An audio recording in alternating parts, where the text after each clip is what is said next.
Harvesting the Wind, Planting Renewable Energy in the Midwest. Interview with Sarah Mills, episode 77.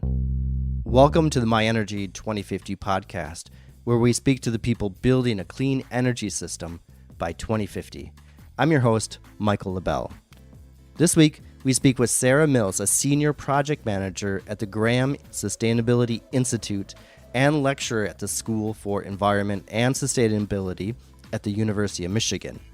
Uniquely for this podcast, we are learning about the Midwest of the United States and my home state of Michigan.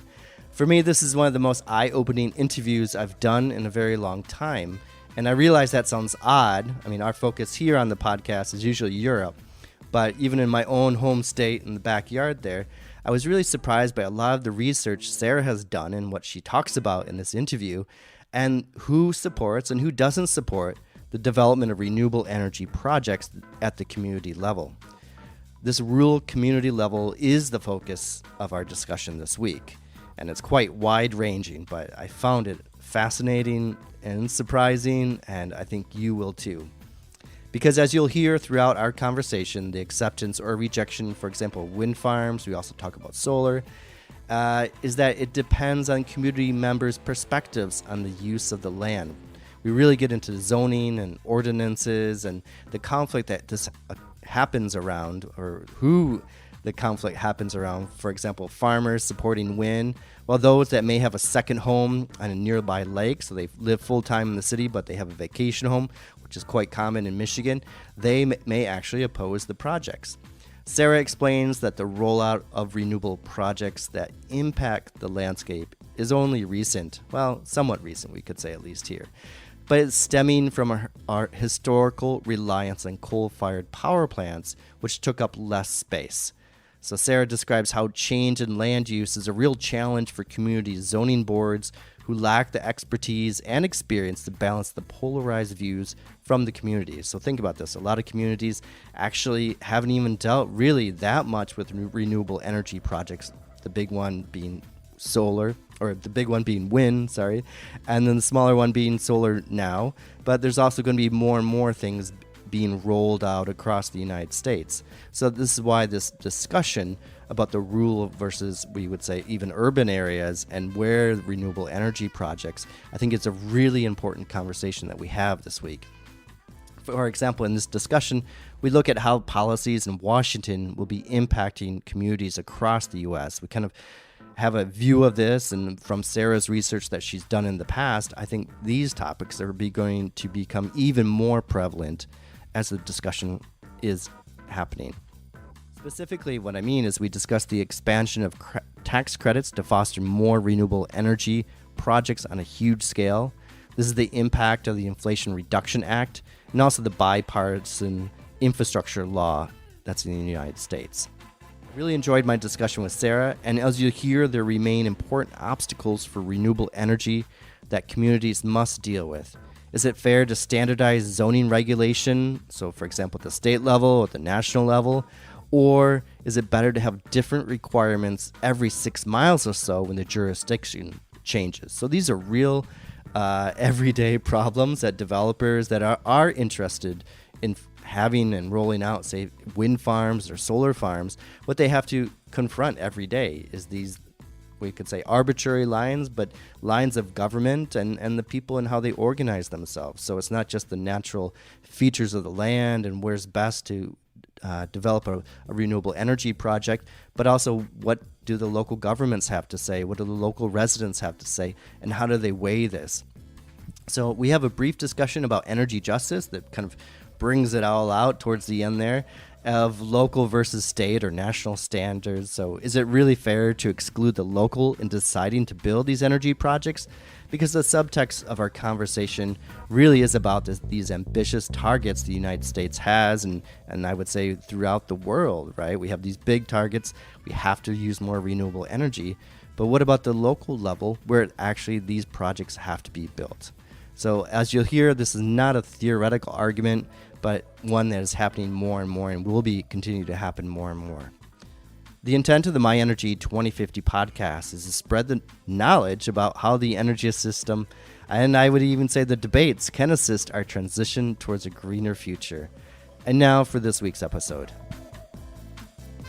I'm here today with Sarah Mills, Senior Project Manager at the Graham Sustainability Institute. She's also a lecturer at School for Environment and Sustainability at the University of Michigan. So Sarah, welcome to the My Energy 2050 podcast. Thank you. It's my pleasure to be here. Oh, it's great. And I know we've had a great discussion so far. So I'm just happy that we can get it kind of down now and on the record, basically. My first question to you is, how did you get interested in renewable energy? And that's a very broad question. It can be just energy, but maybe your background and why it was so interesting for you. It is not a linear path at all.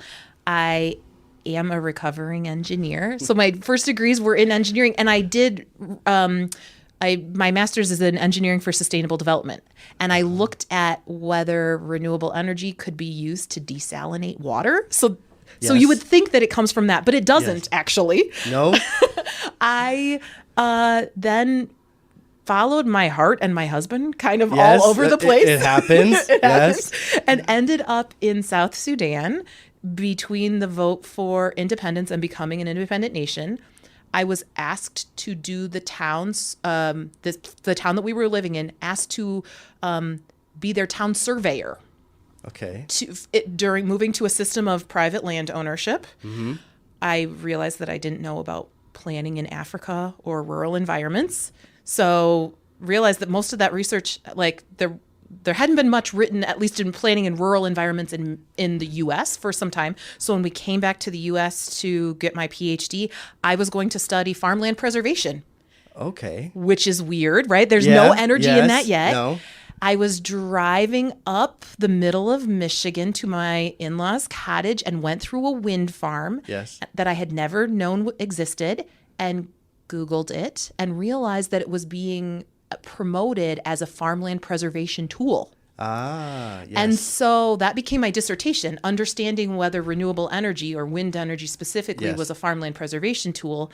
And then since then, a whole bunch of my work has been on the rural side of renewable energy development. So that is my story, which is, it all makes sense now in retrospect, right? An engineer turned social science. It seems like it's very linear in it. It's not at all. No, but I think it's a common story for people in energy, because energy collects people with all different types of backgrounds, and I would say eclectic backgrounds. Yeah. It's this topic of energy and sustainability and all these, your zoning, planning, all these engineering, it's technology. So it's all these different types of, this is why I find the topic so interesting, I think, because it's not just, I don't know, maybe one discipline. You really have to be thinking in a linear manner and involved with lots of different types of people. Yeah, absolutely. But I'll tell you, most people, when they ask me, I'll say, I'm an expert in farmland preservation. That happens to know energy. I don't know. Was that wind farm, was that Gratiot County. Rich Vanderveen? Rich Vanderveen's project. I know Rich. Yes. Amazing. Yes. Small world. It's a really small world. Okay. So, because I interviewed him for my PhD when I was back in, 2000, early 2000s. So I my PhD was on deregulation in Michigan and Wisconsin, looking at the two different states. So that was it. So I came into contact with him then.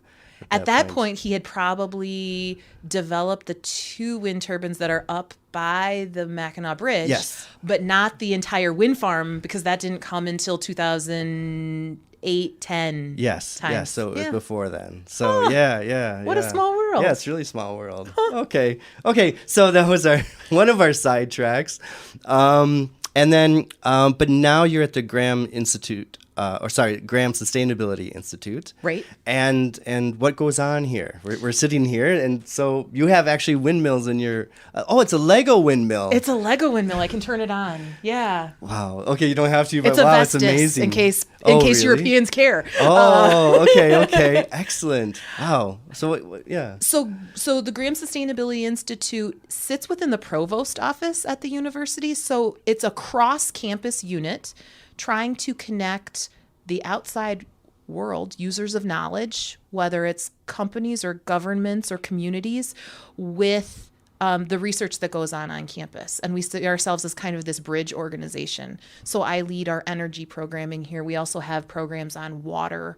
Those are kind of our two big focal areas. And then we have some education programs that are co-curricular. So we don't offer any degrees, but we try to connect students that are in different departments on campus to each other to work together on projects. Okay. And I'll ask the question, how does that work by the students being involved? Because as we just mentioned, including your background, right? Mm-hmm. For the energy sector as a whole, it requires a lot of different backgrounds, a lot of different disciplines. So for the students themselves, they're in one department, but maybe need to cooperate with another department. How does that, without getting into politics, how does that work? Are there internships, or how do you foster this collaboration? Yeah, so particularly for the student programming, they meet regularly kind of as a cohort, and then they work together on a project that requires them meeting outside of class time. Actually, while I was doing my PhD, I was in one of the student cohorts, and I would say it was one of the most formative experiences, because it forces those students to figure out what they're doing, how to use their language to a different kind of scientist. Yes. We do. I don't lead the programs, so I'll brag on my colleagues who do a really fantastic job filling in a lot of the translational skills that scientists. Yes. Budding scientists need in this space, in terms of communications and kind of talking to non-academics. So, I think that this is one of our kind of crown jewels at Graham and the University of Michigan. There's not tons of programs like that. No. I love it, because in my class is about energy and sustainability. I see we teach actually some similar courses. You're bringing in all these people, the students from different disciplines, and then putting them into a class or on a project, and they have to work together and speak the same language or learn to speak the same language. And I love it. It's really exciting. I insist that when I'm teaching my class that I open it up to people in different departments, because the students learn more when they're forced to explain their assumptions to engineers or to, public policy students or to business students. Yes. So, yeah. Yeah, no, I love it. And they kind of look at me funny, like, what? What are we supposed to do? I'm like, you figure it out. Absolutely. Yeah. No, I love, it's a little chaos, but I love it. So, and then also one of the interesting areas I've seen that you also do is you're serving on the Ann Arbor Planning Commission. Is that right? It is. It's a volunteer appointment. It is my little bit of public service. I won't ask you how many hours a week you work, but anyways, what do you, as a researcher, what do you learn by doing that you bring from, I would say, academia, and how does it inform your own research as well? I would say it was not intentional that it kind of links to my job. I did it literally as my way to do public service, right? To do a little bit of volunteerism. I think I'm a better planning commissioner as a result of my job in understanding kind of the land use considerations in rural communities. For people who might not know, Ann Arbor it's a small city. I mean, by some standards, for Michigan standards, it's pretty big. We've got 120,000 people. Our population swells with students.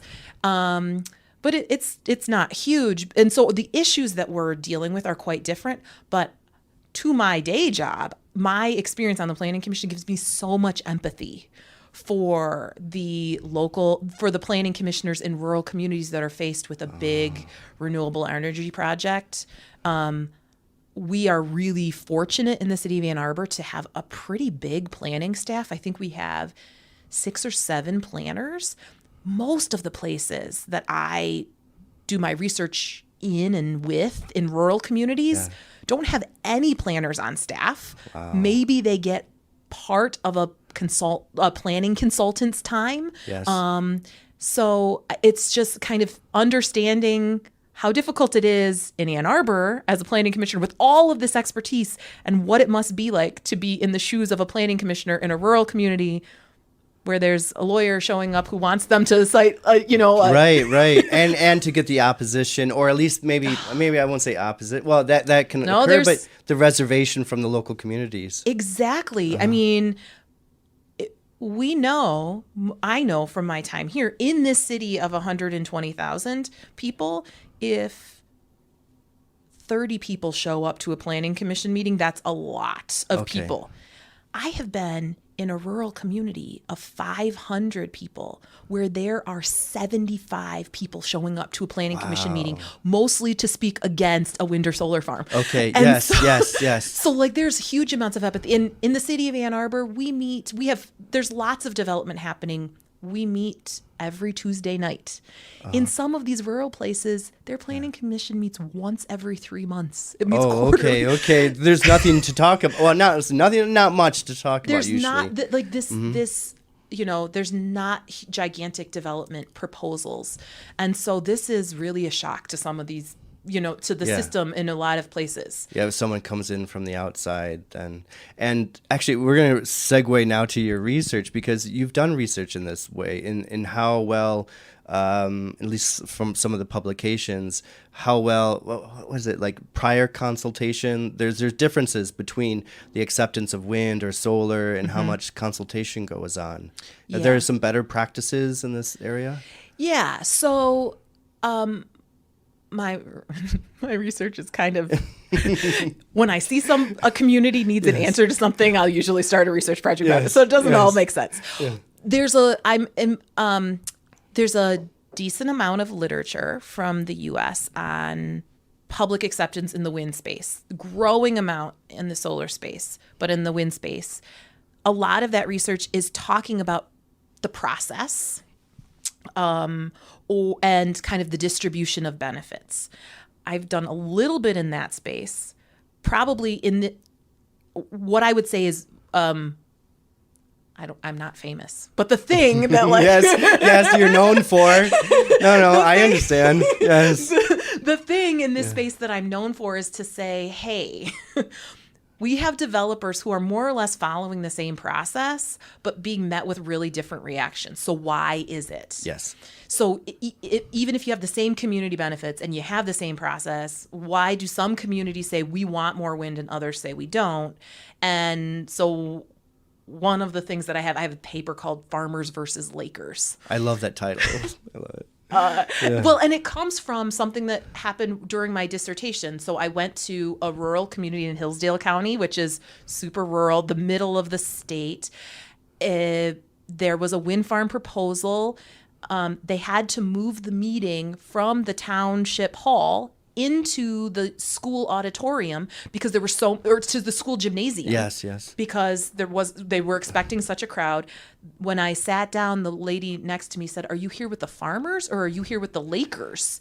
And I was confused because this is farm territory, but apparently there was a tiny inland lake. Michigan has a whole bunch of small lakes. Yes. We think of the Great Lakes, but there's also these small inland lakes, and there was one there.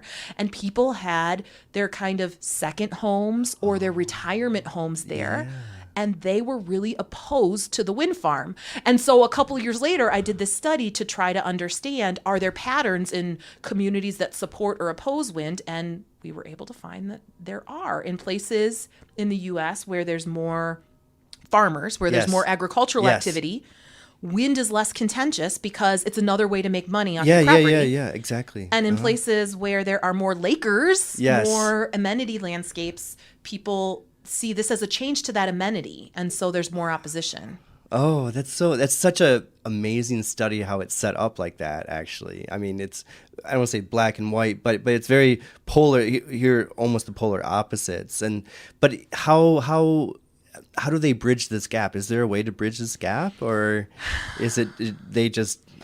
Well, I mean, I think one of the things that makes wind or these projects really contentious in communities, and this is really true in Michigan, like Michigan actually by the numbers probably has some of this most contentious wind projects because we have people who are there, people living in the very same community, yes, where these kind of productivist. That's actually from the European farmland preservation literature. Yes, there's a lot yes. of like productivist Yes. language.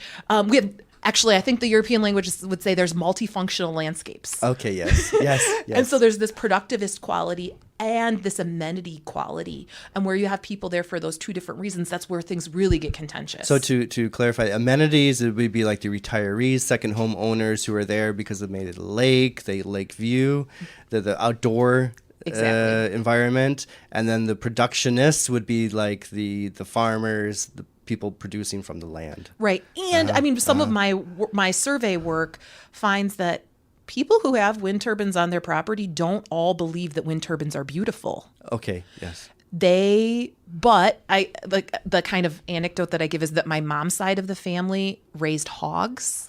Okay. And like they also don't believe that hogs are like nice smelling creatures. Yes. But this is the way you make money off of their land. Like this is how, and my dissertation work was effectively like wind energy development is a farm diversification strategy. You can diversify your income. Yes. And so you can weather the ups and downs of the agricultural market. And so even a farmer who doesn't believe that wind turbines are beautiful sees this as a way to diversify and stay in business, more or less. But their non-farming neighbors, of which there are many in rural places. And they probably have more money. And they often have more money, do not necessarily see this as, as something that's in keeping with why they moved to the rural community. And now you can place yourself in the shoes of the planning commissioners in this type of setting as well. And understand, and this is one of the true things, right? Like you have to, if you are a planning commissioner in a rural place, you've got to think like,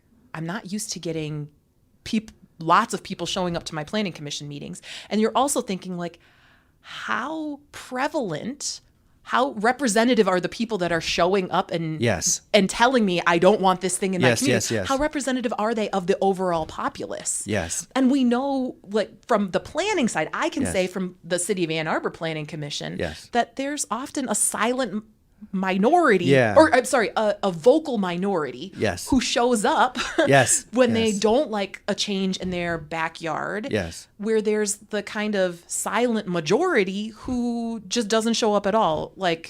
And so I am super empathetic. And especially for the planning commissioners, are they elected? Yeah, they're appointed. They're appointed, and so it's a volunteer position. Oftentimes they don't get pay. Okay, and so then county commissioners appoint them usually. So county commission in places where and Michigan is even weirder, right? So townships. But it's either the county commissioners where it's county level zoning, which is most common in the U.S. in rural communities, or in the case of Michigan, we have hyper local zoning, which is kind of at the sub county level, and so in that case, it's the township boards that would appoint them. Okay, and I was going to, so I wanted to maybe transition just a little bit and maybe look at the state of Michigan, or why, like what is prompting, and this kind of goes maybe for like tax incentives as well, like what policies incentivize, say, wind farm developers to come into these communities, or why are they coming into these communities to set up wind farms? Right. Well, historically, right. Historically, I'm only going back like 15 years. Okay. 15. But the U.S. policy, there's two big U.S. policies, right, pushing development. At the federal level, there's a production tax credit that that made it cheaper, like gave wind and solar developers tax credits for building things. But at the state level, the big policy was a renewable portfolio standard. So a state level mandate requiring utilities to get a portion of their power from renewable sources. And so Michigan passed its first renewable portfolio standard in 2008, and that really created the market. That policy was that they wanted to have 15 or 10% renewables by 2015. So 7 years to go from effectively 0 to 10.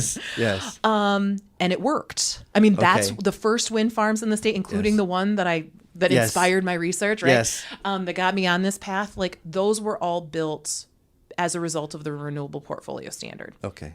In the state of Michigan in 2018, that was renewed and increased slightly to 15% renewables by 2021. Oh, okay. The utilities achieved that goal as well. Okay. Right now, the big policy or the big thing that's driving renewables development in Michigan is economics. The state requires that the utilities do integrated resource plans, which I don't know how common those are. No, I don't know. So okay, good. Explain. I'll explain. Yes. So effectively, the state requires the utilities to make plans for the next 15 years, where they're going to get, like how they're going to have both capacity and effectively generation in the next 15 years. And it requires them to look at a range of scenarios in terms of the cost of fuel inputs. They're thinking about, this is what they use to determine when they retire an old power plant. Yes. Or when they build new power plants, how much they get from within the state versus how much power they're importing. Okay. And they're running Yes. a range of scenarios. Yes.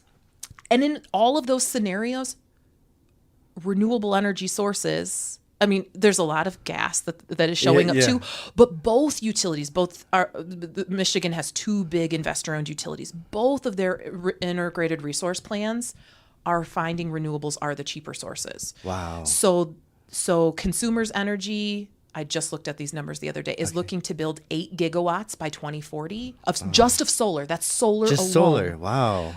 DTE, Detroit Edison, is looking to do 6.5 gigawatts of solar by 2041. And I can't remember, something like 2 gigawatts of additional wind. Right now in the state of Michigan, we have about 3 gigawatts of wind and about half a gigawatt of solar. But that's really switching as the cost of solars come down. So we're seeing a whole lot more solar deployment. Do you think, because Michigan, you know this more than me, but it has a lot of wind potential. Is that just kind of where it maxes out at about this two? No. So I think that there's a couple things going Okay. on. The cost of solar has come down more. So that's why we're seeing more solar. Also, there's obviously like the difference in when the grid needs power, like like matching time of year and time of day. Okay. In terms of when our wind resource is. Yes. Versus solar resource. But the other thing that's really driving so much of this solar development is that there's community opposition to wind energy. Okay, yes. So, I've had utility executives tell me, like, wind pencils out to be cheaper. Yeah, totally. But you can't get a wind farm built right now. Oh, and so okay. we're not putting so if there's a private developer that can get a wind farm built, they will totally buy those, the power coming from totally. that. Yeah, because it is cheaper than solar. Because it's cheaper than solar. Yeah. But not as much cheaper as it was before. Okay. And it's just really, really hard. Like, it's so hard to get. Yeah, the planning permission, as we just talked about, basically. Yeah. And offshore wind, is that just a non-starter in Michigan? Or? So the state holds the lake bed in trust. And so the state would have to effectively auction off leases for that. So far throughout the Great Lakes states, the only state that's done this is Ohio. And one of the challenges with offshore wind in the Great Lakes is that they freeze. Oh, okay. And so that's not common in European offshore wind farm. Salt water, basically. Exactly, freshwater versus saltwater. Yeah. So actually, there is a project that's been under development, honestly, for over a decade in Lake Erie off of the coast of Cleveland, Ohio. The name of the project is called Icebreaker because it's to try to see, that's one of the technical challenges is figuring out how to deal with ice heave and how that works. Oh, okay. So even on this technological area, there's still a lot of research and development that needs to occur basically in this to have it work. Yeah. And some of our and some places, particularly if you're getting offshore enough that you don't have concerns with social acceptance from the nearshore neighbors, the water gets pretty deep pretty quickly. And so this is where the kind of offshore, like deep water offshore technologies are required. So the limitations of offshore wind in the Great Lakes has been both the ice and this. Wow. I would have thought, okay, this is great. I think it's really interesting then that it's because yeah, for those that don't know, when you go out to like Lake Michigan or like Huron, like you can't see the other side. It's like this giant sea or ocean, right? That there's no end to it, basically. Right. So, yeah. And so you could put offshore turbines 20 miles off the coast and still not see them from either side. Yeah. I mean, except maybe you can see the red lights at night, which is one of the things that that people have been talking about. Oh, okay. But then you have it's deep. Okay. So we don't have a shallow, Yeah, no. Okay. And that's cool. And let's see here. I don't want to keep you too long. And then some of the new areas, though, you mentioned this at the beginning, but I'm really interested in the community-centered solar development. Yeah. So you can correct me on this, but it's one of my questions I had before, though, is how does that tie into energy communities? I'm really interested in energy communities, and maybe you could talk about energy communities and if that ties into that or not. So when you talk about energy communities, this is referencing federal government's kind of definition of energy communities within kind of the Inflation Reduction Act, and which is effectively, as the federal government is using the term, it's places that have historically been dependent on energy infrastructure and the revenues associated with that. Is that right? No.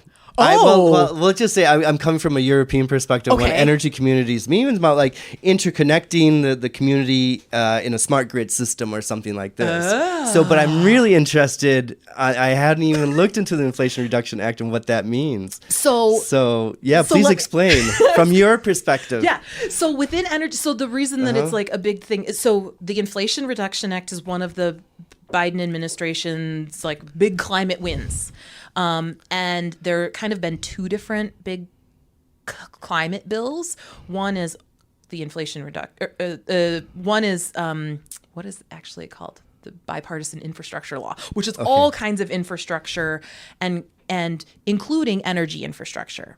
But it's more or less about grants, kind of putting dollars to building stuff. The Inflation Reduction Act is really about expanding the tax credits that energy developers can receive. Okay. And again, those tax credits have been for wind and solar have been around for a while, and that's a key driver nationwide of our deployment to date. The Inflation Reduction Act modifies them a little bit. First of all, it adds on new technologies. So now you can get it. One of the things is previously you couldn't get tax credits if you weren't a taxpayer, which was maybe this is sort of linked to the European definition of energy communities. Our local governments don't pay taxes.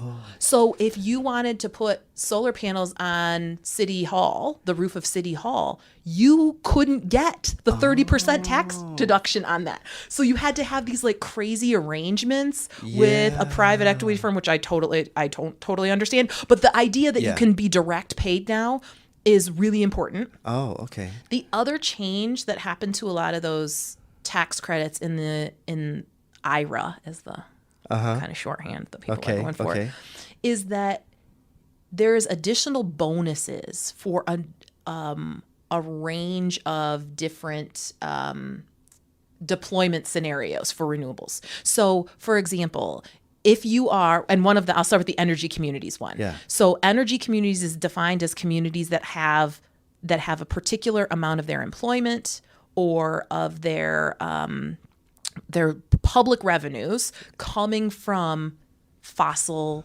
energy infrastructure. I get it. And so the sense is for this new clean energy infrastructure, like we know that those fossil communities could be losers. Yes, and so let's try to direct some of it there. So that's one of the tools that the federal government's used to try to direct additional clean energy infrastructure in those historic I understand. energy transition communities. Yes, kind of like a just transition. Total just framing. Transition. That's the terminology that we've got going on here. There's also, you can get tax credits by using prevailing wages. So kind of paying workers more fairly, or by having apprenticeships, which is really tied to unionized labor. Yes. So You can also get additional tax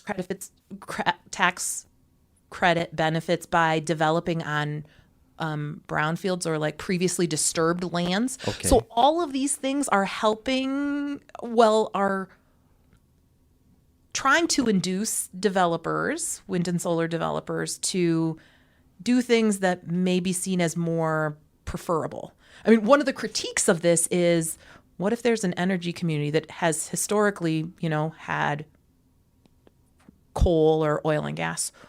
Who's done being an energy community? They want to move on. Yeah, they're exhausted. Yeah, the resources and everything, and they want to move on. They want to move on to something else. And so there's some question about whether it makes a lot of assumptions about what it makes the assumption effectively that energy infrastructure is a good, which, given that there's a whole bunch of opposition. Oh, yeah, because maybe, I don't know, they want to go to tourism or something much more sustainable and green. Well, from their perspective, sorry, I'm not putting some necessarily judgment in there. Yes. They have a different version of how they want to transition their economy. Yes. And so, I mean, I think that that's a little bit tied up in this as well. Okay. But that's what we mean by energy communities. But based on what you were saying, yes, I think the kind of, maybe the term that we would use more is, we often talk about like community solar projects. Yeah, exactly. Where it's effectively owned, like the community is the investor. Yes. And the viability of that varies from state to state, because the state effectively determines whether or not they force the utilities to. I see. Yes. To allow for competitors in this way. Yes. Right.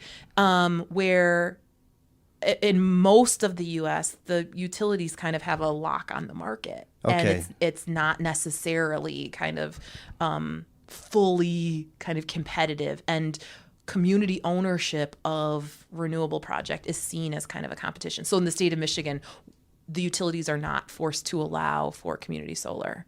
Yeah. Well, we could have a big discussion about what the two big utilities do in Michigan, I guess. Goodness. But okay. So in Michigan, they're not so into competition from the community level. Right. So the project that we were talking about, this one that is funded by the Department of Energy Solar Energy Technologies Office. The kind of primary, or the lead on this is Lawrence Berkeley National Lab. But the grant is called Community-Centered Solar Development. And so what we're trying to understand is, there's a couple parts of it. The parts that I'm most involved in are, first, kind of doing some case study research across 7 different solar farms to understand what happened. Really in-depth understandings of kind of how those projects came to be, like what worked well and what didn't work well in the planning process, what people feel, how neighbors feel about the project now that it's built. Okay. The part that University of Michigan is leading in this is a nationwide survey of solar farm neighbors. And again, this is large scale solar. So the smallest projects that we're looking at are 1 megawatt. Everything else is bigger than that. We're looking, to some extent, we believe a lot of the literature finds that there's different perceptions based on community ownership, but community-owned projects tend to also be small. So we're trying to tease apart ownership from scale of project, from whether it's developed on a brownfield site versus a greenfield site, versus whether they have, is agrivoltaics a term that you use a lot? Okay. So it's trying to understand kind of neighbor perceptions of those from a bunch of different kind of design features, not just being physical, but also kind of policy. And really to try to figure out, how would people living with and near solar farms, what would they suggest for future development? Okay. And then our final part of this project is to have community-led discussions, develop a toolkit for communities to have a proactive conversation. About what they would want to see in terms of solar in their communities. I love this. This is so interesting because Yeah, so there's a lot of I'm kind of surprised it's taken so long to do a project like this. So I mean, I don't know if that's insulting or not, but that's great. You know that finally they're looking at this, or you're looking at this. It's wonderful. But I was just wondering, maybe is this also a project then that can begin this discussion more in these I don't know, I'll just say communities, and you can define it however, where these projects may be, to start talking about how energy is produced or electricity produced. Like, what is the role of renewable energy in these communities? Is this a means to I don't know, provoke dialogue? That's my hope. And I mean, the part that we're funded to do is really about solar, but I mean, I'm a planner, right? Yeah, like yes. I am an energy person, but I'm Yes. really a planner. Yeah. And I think what's really hard is that in most of the US, communities are reacting to proposals by private developers for energy. Yeah. Rather than thinking about the role that renewable energy can play in their community. In parts, there's some element of, I mean, this may be different than Europe. In a lot of rural America, there's not a huge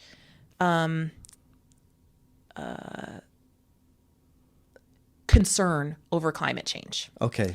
And so very few rural communities are saying, like, what we really need is renewable energy. There's lots of things that there's disinvestment in Yes. rural communities. And so there's lots of things where energy infrastructure can be a tool to get them the things that they need. Yes. But they usually aren't thinking about that from the get-go. Like, they're not Okay. approaching the conversation that way. So, but that's increasingly, because I'm a planner, I Yes. want them, and I think their conversations will end up better Yes. if they're coming to it themselves. Yes. And saying, like, this is something that we want in our community, that it's going to get us the things that energy infrastructure is going to bring with it, the economic development or the jobs or the Yes. whatever. Yes. That is what our community really needs. And so I see this kind of community-centered solar development as one piece of that puzzle. Like, I hope that we can. And I've been working on other things to try to have that conversation about wind, we're seeing a lot of battery storage starting. Yes. And really, I go back to that kind of the place I have at the University of Michigan. We have people on our North Campus, where our engineering school is, Yes. designing the next technologies, the kind of advanced nuclear and the hydrogen and all of Yes. those kind of things. And I really love for them to understand early on what it is that communities want, Yeah. so that they can design that into their new technologies, rather than coming up with the technology and saying, hey, communities. Yeah, this is what we have. This is and what we we're have. coming with it. It's so interesting. Because I know, yeah, I definitely know, I would say the conversation level, even in rural areas in Europe, would be, and this would include like Poland and Hungary even, and certainly France and Germany and other countries, would be, yeah, these renewable technologies like solar or wind are really exciting, and we want to use them. But they're really expensive, so we can't use them. So something like that. So people are aware of it, and they want to do it, and they want to transition away from. They know they need to get away from coal or something dirty, but they don't know kind of what to do. But in America, more rural communities, what would people say? Well, I would say rural communities want their power to be more reliable. Okay, yes. Which is problematic because it's the distribution Yeah. grid rather than the transmission grid Yeah, that these yeah. big power, Yes. these big sources are feeding into. Yes. So that is their relationship with power. There is a bunch of energy poverty in rural communities throughout the U.S. Yeah. So they're paying a disproportionate share of their income towards energy. Yeah. But they are part of utilities. They're served by a utility that has a bigger territory that also includes urban areas. And so, and because we have these monopolistic utilities, Yes. they don't really have an opportunity to kind of pull out of that. And so as the cost of renewables has been coming down, Yes. and I think that this is one of the things that's really hard too. I'm not an energy economist, but I believe the economists when they tell me that, like, actually building new renewables is cost effective, Yes. right? Like, yes. but But the cost of electricity keeps going up, and the cost of electricity keeps going up for the maintenance of the dirty system that we have. Yes, yeah, exactly. And so for the average person, like, they're being told, we need your community to host this power to keep our power prices low. But then their electricity bill keeps going up. And so there's a lot of distrust. And like, it's hard to know what would happen if those new renewables weren't built. Like, what would happen if instead it was coal? Like, their bills would go up even higher. Yeah, because it's even more expensive. But that counterfactual doesn't exist, and so they don't feel the benefit. So they don't see it and feel it. They don't see it or feel it. Yeah. And so there's the state of New York, for example, has a program where the people that are within the vicinity of a wind or solar farm, they have a small rebate on their utility bill so that their electricity bill goes down. Yeah, right. It's honestly not big enough to make much of a difference. It's a couple dollars. Yeah. And so it's really a kind of a drop in the bucket, but it's getting at the right idea. And some of my work, and there's maybe not tons of work in this space, but is also looking at the different development models and community compensation models that wind and solar developers use, because it matters for the neighbors of these projects. It matters for the communities that they're sited in. So again, because of kind of the utility system, it's not super common to have a community ownership in a project, but if there's a way to have community-wide benefits, or direct economic benefits to neighbors. And that's a common thing in the wind space now, increasing a little bit in the solar space. But that's really important for how, whether a community thinks that this is good for them or not. But it's almost like a social justice issue then, where maybe it is, particularly when you're speaking of energy poverty. So people living in energy poverty, but in some place with lots of wind, but their bills don't go down. In fact, they increase. And at the same time, they live in this wind farm, and it's all the electricity is sent, I don't know, to the city, but okay, maybe they get some of it back. But this is the issue, is a justice issue. I think so. But I think one of the things that's really tricky that some folks would say is that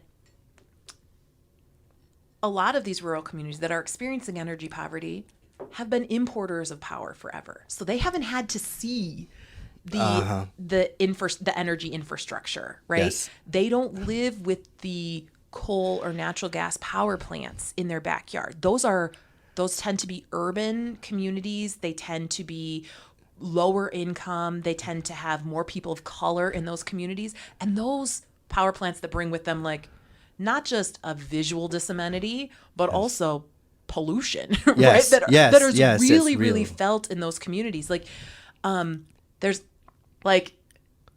there's also an argument that rural communities that say no to wind and solar are perpetuating the environmental injustice felt in those fossil fuel communities.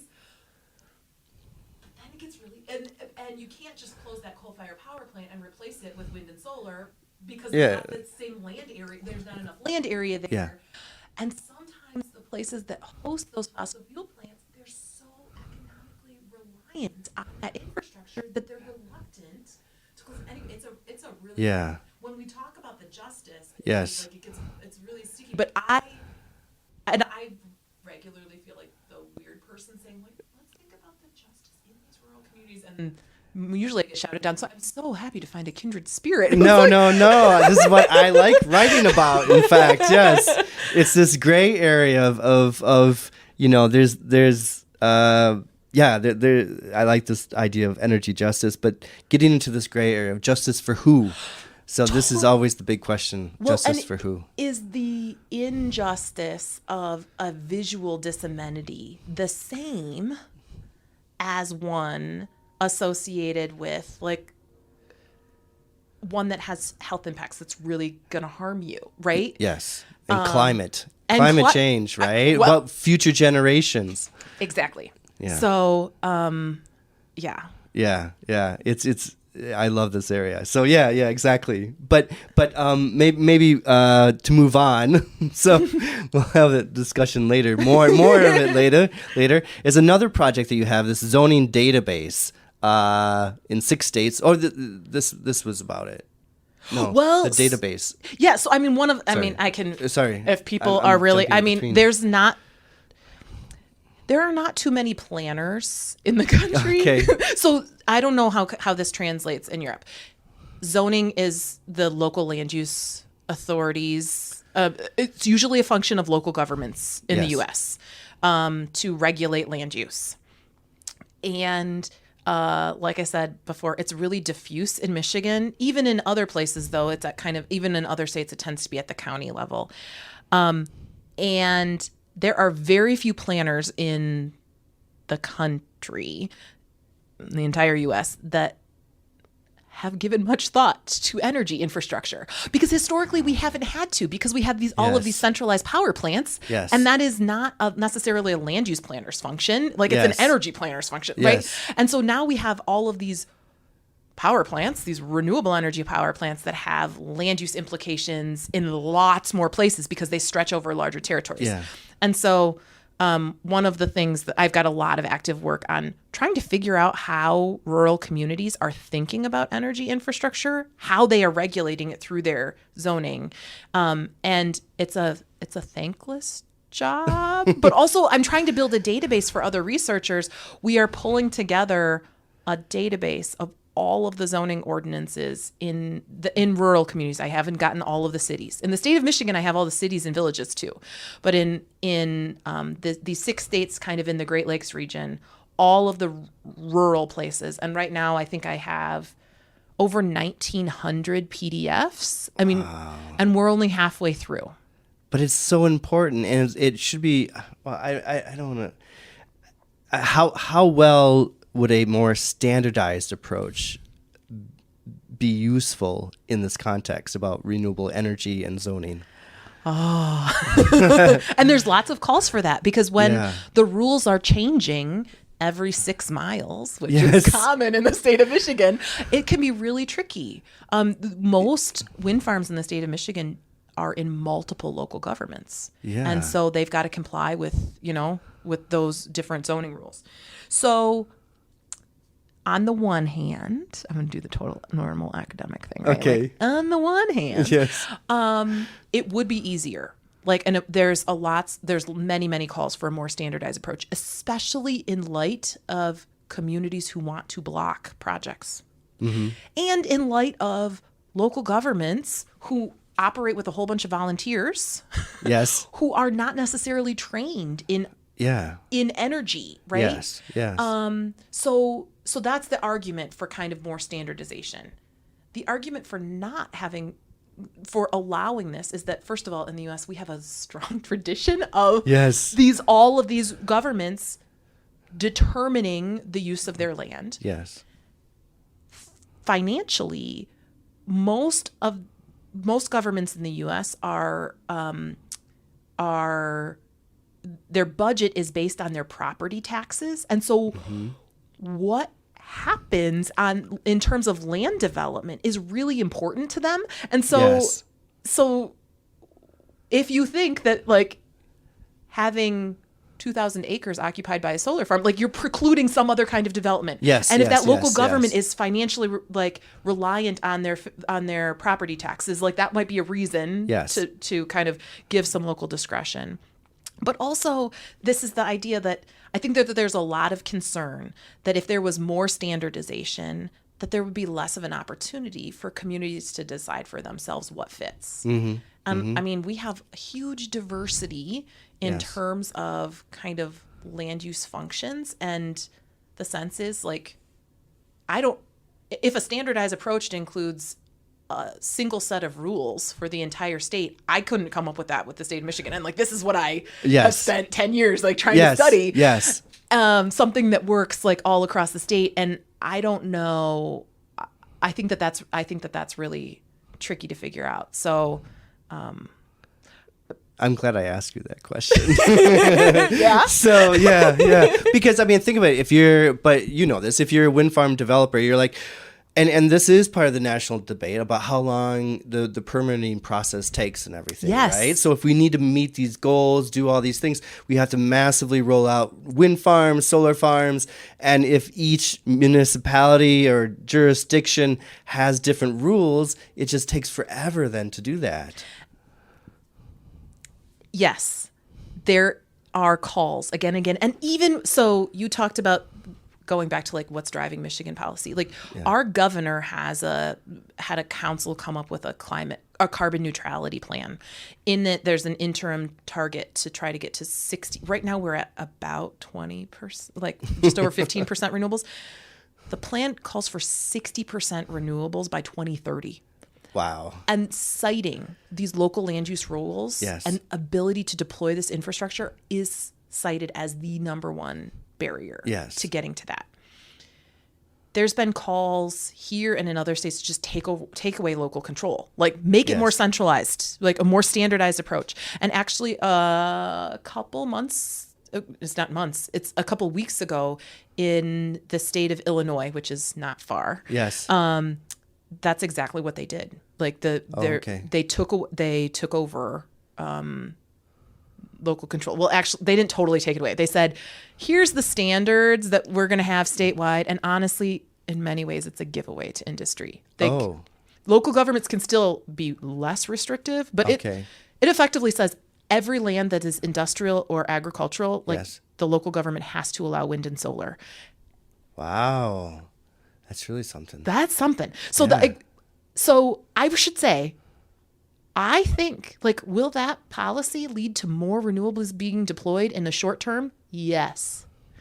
Will it lead? Is that a durable policy? Yes. That is going to withhold changes in political administrations? That is, I mean, already today in I read Midwest Energy News like that. It's a fantastic news source. Okay.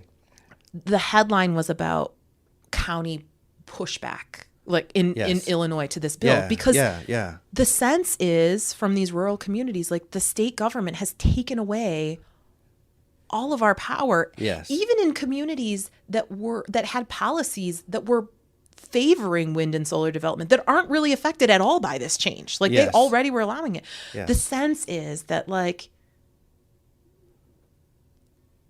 if this is such a good, I mean, and this is my overall thing.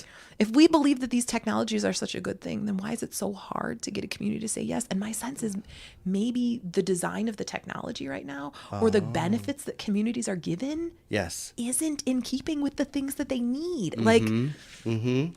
That's so interesting. No, it is the technology. How does the technology need to change to get social acceptability? Both in terms of like the technology itself, you know, I mean, this is America, right? The bigger is better. Yes. And so like our solar, I mean, the size of our solar farms is just, I don't know if you have seen that there's a project in Indiana that's called the Mammoth Solar Farm that's 1.2 gigawatts. Oh, wow. It is 13,000 acres. How many miles is that? That's like 16 square miles. Holy cow. Oh, my goodness. I mean, that's a lot. Wow. There are economies of scale, but honestly, at some point. Yeah. That's crazy. It's changing entire landscapes. Yeah, absolutely. And I feel like there's not tons of safeguards, honestly, in the approach that some in industry would push in these states, including the bill in Illinois, that says like, yeah, exactly. We're going to keep things within reason. Yeah, because I would say maybe a European approach would be mixed use.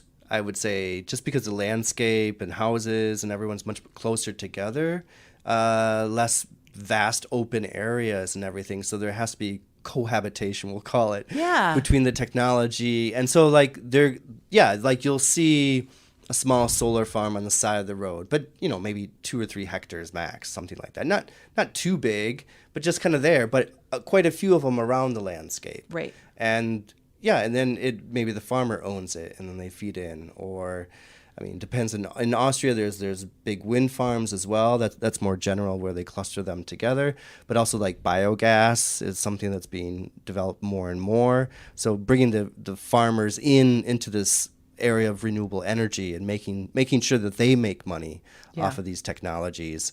And even I would say maybe for the urban city people, kind of this awareness that, yeah, we need to have these renewables and people generally support it.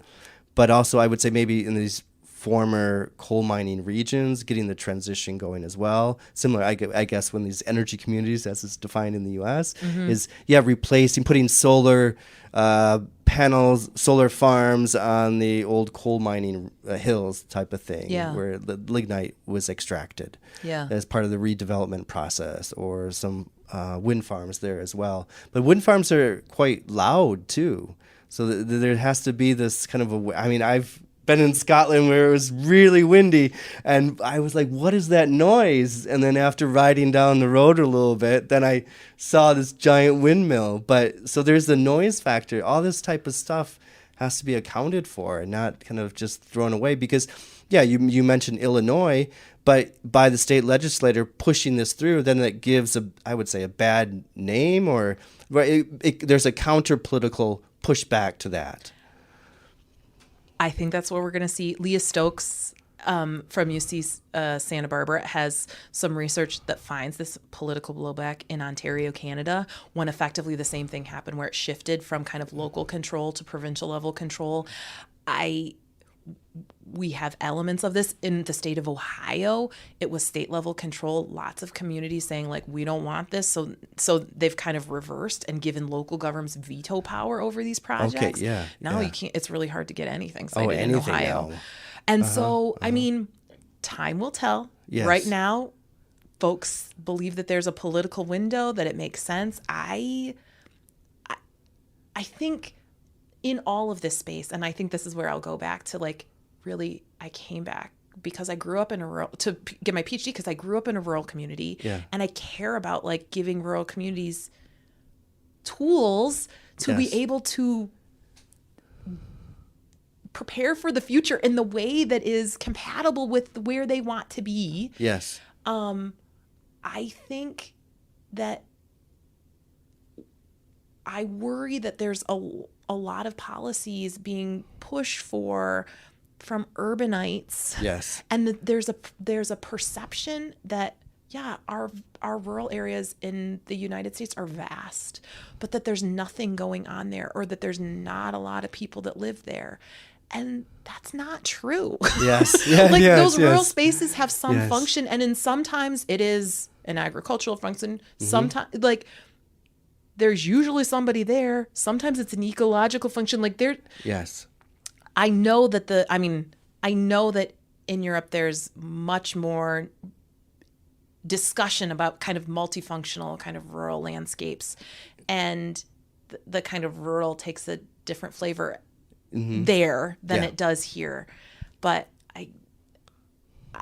I think this is forcing a conversation about rural land use that I think that we're just at the cusp of in American rural land use. That I think we're just at the cusp of. And and maybe I'm just a worry wart, but I do worry. Like, I think that this is the place that we can either build bridges, because